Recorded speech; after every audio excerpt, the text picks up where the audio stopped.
अनोळखी कॉल्स आणि spam calls ओळखण्यासाठी भारतीयांचं आवडतं ॲप असलेलं ट्रू कॉलर हे सध्या मोठ्या संकटात सापडलंय. भारतीय दूरसंचार नियामक प्राधिकरणानं आणलेल्या नवीन सीन ॲप या प्रणालीमुळे ट्रू कॉलरच्या अस्तित्वावरच प्रश्नचिन्ह आता निर्माण झालंय. भारतात लवकरच सीन ॲप प्रणाली पूर्णपणे लागू केली जाणार आहे. या सिस्टीमचं वैशिष्ट्य काय, तर जेव्हा तुम्हाला फोन येईल तेव्हा कॉलरचं नाव तुमच्या मोबाईल स्क्रीनवर आपोआप दिसेल आणि यासाठी तुम्हाला ट्रू कॉलर सारख्या कोणत्याही थर्ड पार्टी ॲपची गरज भासणार नाहीये. हे नाव संबंधित व्यक्तीच्या सिम कार्डच्या KYC कागदपत्रांवर आधारित असेल, ज्यामुळे ते ट्रू कॉलरपेक्षा अधिक अचूक आणि विश्वासार्ह असं मानलं जाईल.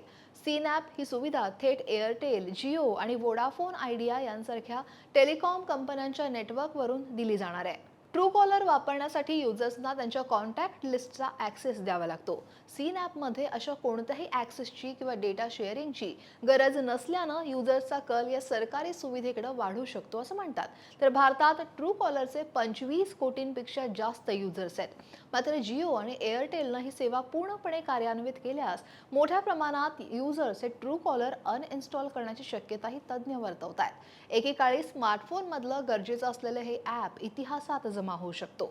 पण आता ट्रू कॉलर हे ज्या व्यक्तीच्या नावावर कार्ड आहे त्याचा नाही, तर जे कार्ड जो व्यक्ती वापरतो त्याचं नाव दाखवतो. मग तुम्ही पण असं अनुभवलं असेल की दुसऱ्यांच्या फोनमध्ये काय नावानं समोरचा नंबर सेव्ह आहे तेच नाव ट्रू कॉलरवर बऱ्याचदा दिसतं आणि त्यामुळं लोक याचा वापर सुरूच ठेवण्याची सुद्धा दाट शक्यता आहे.